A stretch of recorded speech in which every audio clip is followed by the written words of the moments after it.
What's up, Maniacs? My name is Mex. I'm a wrestling fan, a wrestling enthusiast, a WrestleManiac, if you will. And today we are discussing Raw. We got the Raw after SummerSlam.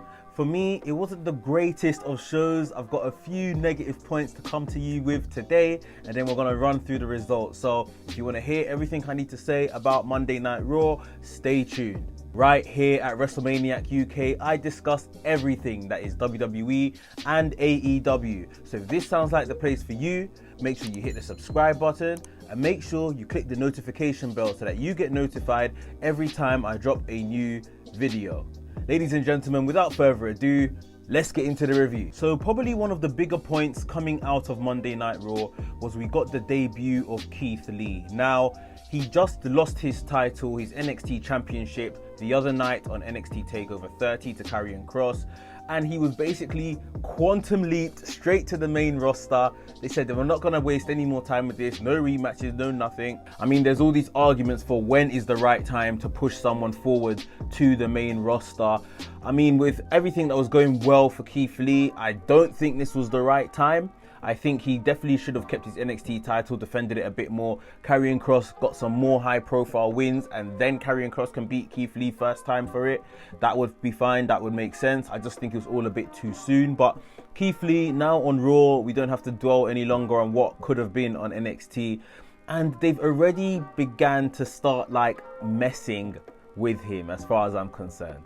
His attire has changed. He was wearing longer, baggier shorts. He was wearing a vest. And I know that's definitely a thing where Vince wasn't happy with, maybe his torso area, how it looked. So he's making him cover it up on TV.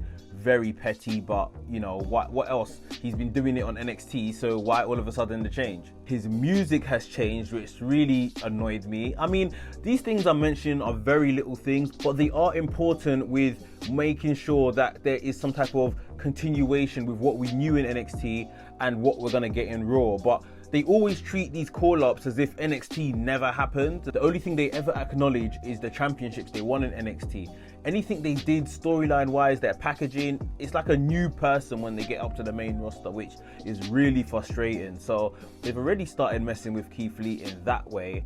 And then I just don't feel like the way they debuted him in the middle of all of this Randy Orton, Drew McIntyre stuff is the best and most interesting way.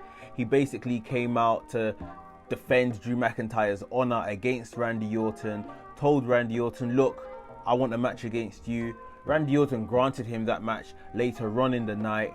When they were having their match, Drew McIntyre obviously got involved to get revenge on Drew McIntyre because of everything that had happened earlier on in the show with the punk kicks to Drew McIntyre. So Randy Orton effectively won that match by disqualification. And it's just what?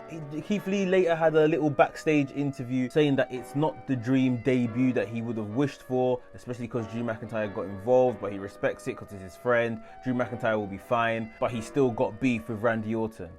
And it just seemed like too much was going on. It was a bit messy. It's like they don't know whether they want to place him going straight after Drew or give him a little something to do before Drew. I just don't know, and I wasn't too happy with it. It just wasn't good for me. And I just feel whenever these guys get to the main roster, it's always very stagnant, stop and start. They never really capture that little bit of magic that they do on NXT. And this seems a bit of a force. Obviously, we've had all the Evolve stuff recently go up on the WWE Network. We've recently had Drew McIntyre and Keith Lee have some type of video on the network of them sparring before last weekend's events of SummerSlam and TakeOver. This seems all a bit forced into that. We're probably going to get Drew McIntyre, Keith Lee somewhere down the line. I doubt Keith Lee is going to win, but it is what it is. I mean, I don't want to complain too much, but I wasn't happy with Keith Lee's debut.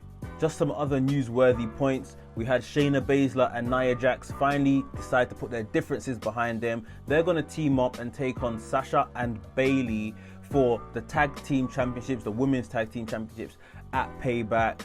I don't know if they're going to win it. It'll be very interesting to see what's going to happen to them both if they do win it. But I think they should just keep it with Bayley and Sasha. Kind of an underwhelming choice as their opponents, in my opinion. I would have liked to see someone from NXT, to be honest.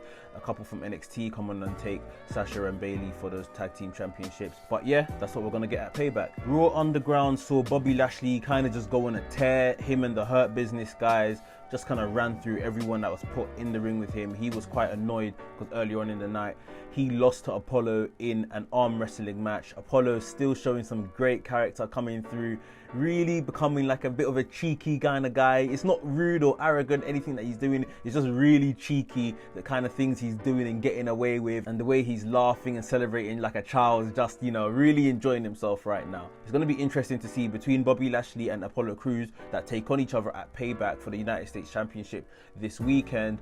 Who is going to come out? I mean, Bobby Lashley is an absolute monster that can't be denied, but Apollo Crews has been doing some really good work right now.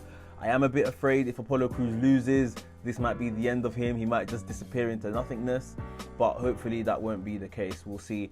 Anyway, I think we'll get a good match. Guys, if you are enjoying this review, please make sure you leave a thumbs up, leave me a like. It's thoroughly appreciated and it does loads for this channel. So as I go through the rest of the matches on the night, you're going to see a bit of a theme occur. There were quite a few other disqualification finishes. Shayna Baszler beat Bayley, but that was by disqualification because Nia Jax decided to get involved, and those ladies had a bit of a brawl after the match.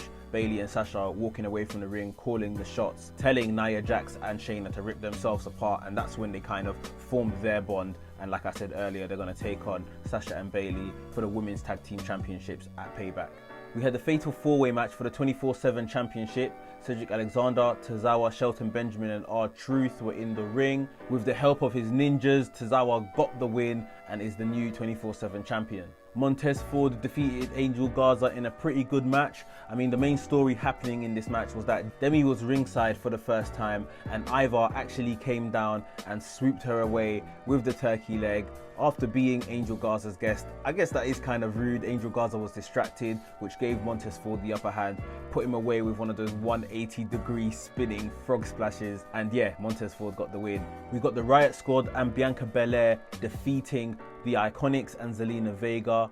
Brilliant to see all these women get some type of spotlight on Raw. Really enjoying the work that Bianca Belair is getting to do in the ring now. We're seeing her on a much more frequent basis. And Zelina Vega, we've seen her in the ring a couple times in the last month. So yeah, really entertaining. And Bianca Belair put away Zelina Vega with the KOD. We had Asuka take on Sasha Banks for the Raw Women's Championship in a lumberjack match. This wasn't anywhere near as good as their match the night before on SummerSlam. Was still a good match. These two are brilliant in the ring with each other, but wasn't anywhere near as, you know, as you can imagine. I don't expect them to put on a match of that caliber 2 nights in a row, but yeah, it just wasn't. And in the end, Asuka got the win with the Asuka lock, so Asuka retained her Raw Women's Championship.